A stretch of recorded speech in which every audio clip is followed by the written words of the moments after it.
함께 기도드리겠습니다. 아버지 하나님, 오늘 이 새날도 새 한 주도 예배함으로 주 앞에 나와 시작하게 하심을 감사합니다. 하나님, 우리 입술의 고백 그대로 주님께서 우리에게 언제나 돌보시는 은총, 말씀으로 위로를, 기도로 응답을 더하시는 그 은총 가운데 주와 동행하며 살아감에 부족함이 없도록 이 시간 성령으로 임재하시고 우리를 다스리시며 역사하여 주시옵소서. 예수님 이름으로 기도합니다. 아멘. 오늘 우리에게 주시는 하나님 말씀은 신명기 12장 1절부터 14절까지 말씀입니다.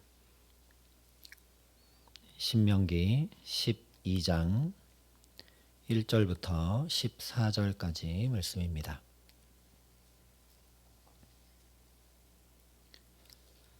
신명기 12장 1절부터 14절까지 말씀을 제가 봉독해 드리겠습니다. 하나님의 말씀입니다. 내 조상의 하나님 여호와께서 내게 주셔서 차지하게 하신 땅에서 너희가 평생에 지켜 행할 규례와 법도는 이러하니라.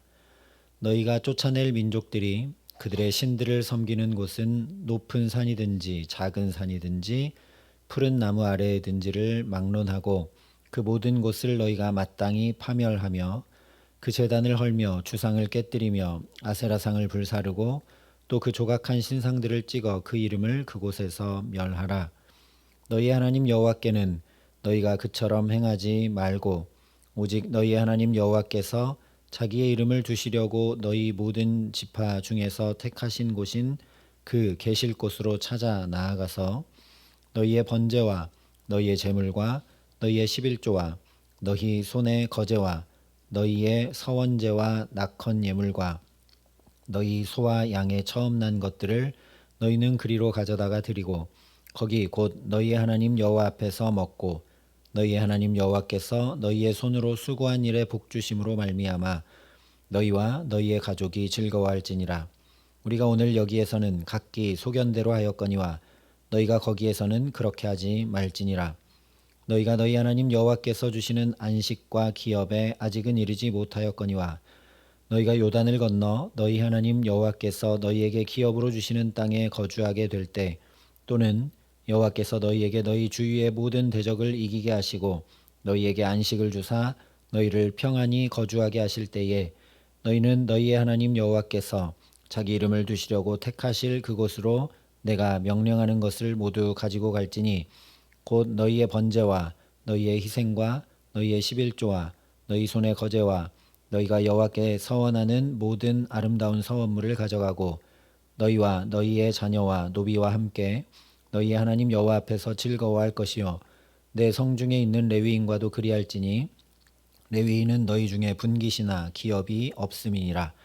너는 삼가서 내게 보이는 아무 곳에서나 번제를 드리지 말고 오직 너희의 한 지파 중에 여호와께서 택하실 그곳에서 번제를 드리고 또 내가 내게 명령하는 모든 것을 거기서 행할지니라. 아멘. 신명기 12장 이후는 앞서 11장까지 말씀의 중심에 있는 10계명을 더 구체적이고 실제적으로 어떻게 행하며 살아가야 할지를 말씀해 주고 있습니다. 그러니 말씀을 행하는 데 있어 가장 근본이 되고 가장 중차대하며 가장 먼저 그리고 항상 행해야 할 것, 다시 말하면 이스라엘 백성들이 가나안 땅에 들어가서 행해야 할 가장 중요한 것을 제일 먼저 말씀할 수밖에 없을 것입니다. 그래서 오늘 1절 말씀이 이렇게 시작을 합니다.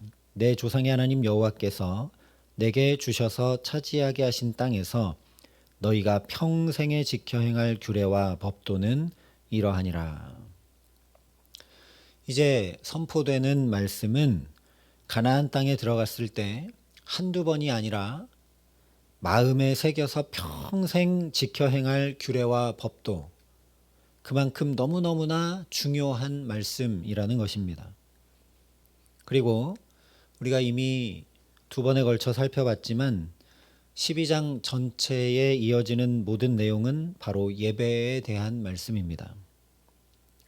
이처럼 평생에 지켜 행할 규례와 법도의 포문을 여는 첫 시작이 바로 예배에 대한 말씀이니 예배가 얼마나 중요한지 우리가 알 수 있죠.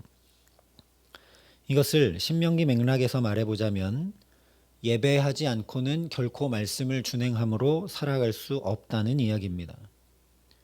그리고 그렇게 말씀을 준행하지 못하고 살아가게 되면 11장까지 계속 이야기했던 대로 하나님께서 주시는 가나안이라는 온전한 복을 받아 누리지 못하고 저 이방 민족과 같이 멸망하는 길로 갈 수밖에 없다라는 겁니다. 그러므로 11장에서 말씀하신 적과 꿀이 흐르는 땅, 하나님께서 이른 비 늦은 비를 적당히 내려주시는 땅, 연초부터 연말까지 하나님의 눈이 항상 있어 돌보아 주시는 땅인 약속의 땅 가나안을 차지하고 살아간다는 것은 바로 예배한다는 것입니다. 한마디로 약속의 땅에서 살아가는 것은 곧 예배하는 것, 거꾸로 얘기하면 예배하는 것이 곧 약속의 땅에 사는 것이라는 말씀입니다. 왜냐하면 누차 말씀드렸던 대로 약속의 땅 가나안은 지도상에 있는 어떤 지정학적 위치가 아니라 말 그대로 약속의 땅, 즉 하나님과의 언약을 신실하게 이행함으로 살아갈 때 존재하게 되는 땅이기 때문입니다. 그러니 바르게 또 말씀을 따라 예배하지 않으면 우리 삶 역시 바로 서기 어렵고 주님께서 이미 다 허락하신 복도 제대로 누리지 못함을 깊이 인식해야 합니다. 그러므로 우리가 마음 깊이 담아야 할 것은 예배가 가장 기본이고 가장 중요하며 무엇보다 우선이라는 사실 자체입니다. 즉 우리가 그렇게 예배를 최우선에 두고 가장 중차대하게 여기기에 이 예배만큼은 그 어떤 것에도 타협함이 없고 귀하고 소중하게 신령과 진정으로 예배하고 있는지 되돌아 보아야 한다는 말씀입니다. 그래서 오늘 말씀을 보면 예배의 모든 것을 아주 자세히 말씀해 주고 있습니다. 첫 번째로 누가 예배하는가? 5절부터 7절에 말씀한 대로 하나님의 택한 백성 모두가, 즉 이스라엘 전체가 예배해야 합니다. 오늘 우리로 말하면 우리 머리와 몸만 아니라 마음과 영혼, 즉 나의 전 존재 자체가 예배해야 하고 나만 아니라 우리 모두가 함께 예배해야 합니다. 그래서 7절만 아니라 12절에도 보면 너희와 너희의 자녀와 노비와 함께 너희의 하나님 여호와 앞에서 즐거워할 것이요 내 성중에 있는 레위인과도 그리할지니 레위인은 너희 중에 분깃이나 기업이 없음이니라 분명히 말씀을 합니다. 간단히 얘기하면 예배는 결코 혼자 드릴 수 있는 것이 아니라는 것입니다. 여기 말씀한 대로 공동체와 더불어 기쁨과 사랑을 나누고 함께 먹고 마시며 친밀히 교제함으로 하나님의 자녀임을 확인하는 것이 예배입니다. 코로나를 지나면서 많은 교회들의 점심 식사가 없어진다는 이야기를 많이 들었습니다. 우리는 계속 식사를 하고 있는데 레위기나 여기 신명기 말씀에 비추어 보면 식사하는 것 예배입니다. 그냥 밥 먹는 게 아니라는 거죠. 더불어 함께 친밀하게 하나님 앞에 즐거워하고 먹고 마시는 것이 다 예배에 포함됩니다. 특별히 하나님의 자녀들이 분깃이나 기업이 없는 자, 노비와 나그네처럼 사회적으로 소외되고 약한 이들을 돌보며 함께 나누는 것이 바로 예배입니다. 그러므로 혼자 드리는 것은 결코 예배라 할 수 없다라는 이야기죠. 이와 직결되는 두 번째 문제는 바로 어디에서 예배해야 하는가입니다. 이전에 말씀한 대로 이방의 다른 신들을 섬기는 곳을 다 파멸하고 13절 말씀처럼 보이는 아무 곳에서나 예배하지 않으며 5절, 11절, 14절에 말씀한 대로 오직 하나님께서 택하신 곳에서 예배해야 합니다. 우리로 말하면 상황과 환경이 어쩔 수 없어서 예를 들어 온라인 예배를 드린다 할 때 그러면 기준이 어디 있는가를 우리가 반드시 살펴야 된다라는 거죠. 내게 기준이 있어서 그렇게 한다면 그것은 결코 예배가 아닙니다. 온라인 예배뿐만이 아니죠. 내게 기준이 있어서 편의상 일부 예배를 드리고 내가 나머지 시간을 마음대로 한다. 예배가 아니라는 겁니다. 기준이 어디 있는지 반드시 살펴야 합니다. 그러니 예배가 온전하지 못하고 흔들리며 타협하는 이 시대와 세대 가운데 우리의 자녀들을 주께서 찾으시는 바로 그 예배자로 붙드셔서 예배함으로 살아가게 하시는 귀한 은총 주시기를 예수님의 이름으로 축원합니다. 세 번째, 어떻게 예배해야 하는가? 4절 말씀대로 이방인들처럼 산당과 제단과 신상을 만들지 않아야 하고 8절 말씀대로 각기 소견에 오른 대로 행하지 않아야 하고 6절, 11절, 14절 말씀대로 예물을 가지고 하나님 앞에서 기쁨과 즐거움으로 예배해야 합니다. 그래서 우리가 예배 드릴 때 찬양도 하고 기도도 하고 헌금도 드리며 예배하는 것입니다. 이런 것뿐만 아니라 우리가 예배하는 모든 순서들은 다 성경에 있는 말씀에 근거하여 그것들을 따르고 준행하는 것이지 교회가 편의상임으로 이런 순서로 예배하겠다 정한 것이 결코 아니라는 말씀입니다. 그런데 우리는 어떤 의미로 예배를 너무 많이 드리기도 하고 늘 예배하기 때문에 그런 것들이 익숙해서 교회에서 그냥 늘 그 순서를 따라 예배하니까 그냥 예배할 때가 많다는 겁니다. 그러니 우리가 오늘 말씀에 비추어 깨어 정신을 차리고 내가 지금 주님 말씀대로 예배하고 있구나라는 그런 긍지와 확신과 순종 가운데 예배하는 저와 여러분 될 수 있기를 소망합니다. 네 번째, 왜 예배해야 하는가? 7절 말씀대로 하나님께서 손으로 수고한 일에 복 주심으로 말미암아 예배해야 하고 10절 말씀대로 하나님께서 기업으로 주시는 땅에 거주하게 되기 때문에 예배해야 하고 또한 주위의 모든 대적을 이기게 하시고 안식을 주사 평안히 거주하게 하시니 예배해야 합니다. 이 말씀들을 자칫 잘못 보면 모든 조건이 다 갖춰지고 하나님의 복이 쏟아져 내릴 때 예배할 수 있다는 말로 오해하기 쉬운데 그런 의미가 아니라 하나님께서 다 값없이 주시는 은혜 때문에 우리가 살고 있음을 인식하고 예배하라는 이야기입니다. 지금 이스라엘 백성들이 가나안을 노력해서 얻는 것 아니지 않습니까? 그 땅에 사는 것 자체가 손으로 수고한 모든 일에 복 주시는 것이죠. 그러니 예배는 하나님의 은혜에 대한 반응입니다. 그런데 은혜를 받고도 은혜가 은혜인 줄 몰라 예배하지 않으면 그 은혜가 점점 식어져 가고 우리 마음과 영혼은 점점 둔하고 어두워져 가게 되어 있습니다. 그 대표적인 경우가 바로 광야를 살았던 이스라엘 백성들이었습니다. 매일 은혜가 쏟아져 내리는데 은혜가 은혜인 줄 알지 못하고 하나님을 예배하지 못하며 살아가자 원망하고 불평하고 거역하고 반역하고 그렇게 살아가자 그들의 마음과 영혼은 둔하고 어두워지고 결국 광야에서 생활을 마감하고 말게 됩니다. 약속의 땅 가나안에 살지 못하게 됩니다. 그들이 요단강을 건너지 못했다라는 그런 의미 정도가 아니라 서두에 말씀드린 대로 예배하지 않으니 그들은 가나안을 결코 살 수 없는 것입니다. 우리가 이것을 반드시 기억해야 된다라는 것이죠. 이것은 그대로 다섯 번째 질문, 즉 누구를 예배해야 하는가 하는 문제와 그대로 연결됩니다. 4절, 5절, 7절, 9절, 10절, 11절, 12절 계속 반복하며 말씀하고 있듯이 예배의 대상은 당연히 하나님이십니다. 여기서 주목해야 될 것은 그저 하나님께 예배해라 하신 것이 아니라 너희의 하나님 여호와라고 하시며 하나님과 이스라엘 사이의 관계를 명확히 밝히고 계신다라는 사실입니다.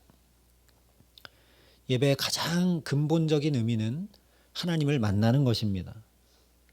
그러니 당연히 하나님과의 바른 관계가 예배일 수밖에 없겠죠. 즉 예배는 하나님과 나와의 관계 속에서 시작되고 하나님과 나와의 관계로 마친다는 말씀입니다. 그 하나님이 내 하나님 되지 못한다면, 그리고 나는 그의 자녀가 되지 못한다면, 하나님과 사랑으로 맺은 언약의 관계가 아니라면 예배는 예배일 수 없다라는 것이죠. 그래서 시편 기자가 오직 나는 주의 풍성한 사랑을 힘입어 주의 집에 들어가 주를 경외함으로 성전을 향하여 예배하리이다 고백한 것입니다. 동일한 믿음의 고백을 가지고 우리는 예수님의 십자가 붙들고 예배하는 것이죠. 히브리서에 그러므로 형제들아 우리가 예수의 피를 힘입어 성소에 들어갈 담력을 얻었나니 그 길은 우리를 위하여 휘장 가운데로 열어놓으신 새로운 살 길이요 휘장은 곧 그의 육체니라 말씀했고, 또 성령이 친히 우리의 영과 더불어 우리가 하나님의 자녀인 것을 증언하신다 분명히 말씀했습니다. 그러니 예배하는 자가 영과 진리로 예배할지니라 하신 말씀 그대로 예수의 사랑과 성령의 붙드심으로 예배하는 저와 여러분 되게 하시기를 간절히 기도합니다. 이처럼 예배는 그야말로 우리가 평생에 지켜 행해야 할 규례와 법도입니다. 우리가 평생 지켜 행해야 될 단 한 가지가 있다면 그것은 바로 예배라는 말씀입니다. 실제 우리가 믿음의 선한 싸움을 싸운다고 하는데 그 믿음의 선한 싸움은 곧 예배의 싸움입니다. 세상을 칭송하고 높이며 숭배하고 예배하고 따라갈 것인가? 하나님을 찬양하며 하나님께 영광 돌리고 하나님께 엎드려 예배할 것인가? 나를 기준 삼고 나의 소견대로 예배할 것인가? 말씀을 기준 삼아 그 말씀 지켜 준행함으로 예배할 것인가? 나만 예배할 것인가? 더불어 함께 예배할 것인가? 이것이 우리 평생에 싸워야 할 믿음의 선한 싸움이라는 말씀입니다. 그러니 오늘도 주신 말씀을 마음과 영혼에 깊이 새기고 주께서 찾으시는 참된 예배자로 믿음의 선한 싸움 담대히 싸우며 예배에 승리하는 삶 살게 하시기를 간절히 기도합니다. 그래서 오늘을 살아가는 우리의 모든 걸음이 곧 약속의 땅, 젖과 꿀이 흐르는 땅, 하나님의 눈이 항상 지켜 보호하여 주시는 땅, 때를 따라 필요한 것을 공급해 주시는 땅을 살아가게 하시는 복된 걸음 되게 하시기를 우리 구주 예수 그리스도의 이름으로 간절히 축원합니다. 함께 기도하시겠습니다. 아버지 하나님, 처음부터 가인과 아벨이, 특별히 가인이 예배에 실패하여 그의 인생이 실패하게 되는 것을 우리가 기억할 수 있게 하여 주시옵소서. 오늘 이 예배에 반드시 성공하고 그래서 우리도 주의 약속의 땅 가나안을 누리며 살아갈 수 있도록 예배에 대하여 또 깨우쳐 주시고 또 말씀하여 주시고 붙들어 주시니 감사합니다. 하나님, 오늘을 살며 우리가 예배의 믿음의 선한 싸움에 승리함으로 살아갈 수 있도록 성령으로 우리를 붙들어 주시옵소서. 그래서 우리도 여호와의 눈이 항상 지켜 보호하시는 땅을, 때를 따라 필요한 것들을 공급해 주시는 그 땅을, 하나님이 친히 동행하시는 그 땅을 주와 함께 걸음으로 살아갈 수 있도록 이 시간 우리에게 은혜를 더하시고 성령을 물붓듯이 부은 바 되게 하여 주셔서 예배의 승리자로 살아감에 부족함 없도록 우리와 함께 하여 주시옵소서. 이제는 친히 우리의 구원이 되신 우리 구주 예수 그리스도의 은혜와 그 독생자 예수 그리스도를 아낌없이 내어주신 아버지 하나님의 놀라우신 사랑하심과 오늘도 주와 함께 예배함으로 살아갈 수 있도록 우리를 도우시고 붙드시는 성령 하나님의 교통하시고 역사하심이 여기 머리 숙여 말씀대로 예배하고 하나님과 바른 관계 안에 예배하기를 소원하고 결단하는 여기 모인 모든 주의 성도들과 사랑의 빛교회 모든 교우들과 이 나라 이 민족과 이 귀한 복음을 오늘도 세계 만방에 전하시는 선교사님들 가운데 이제로부터 영원토록 함께 하시기를 간절히 축원하옵나이다. 아멘.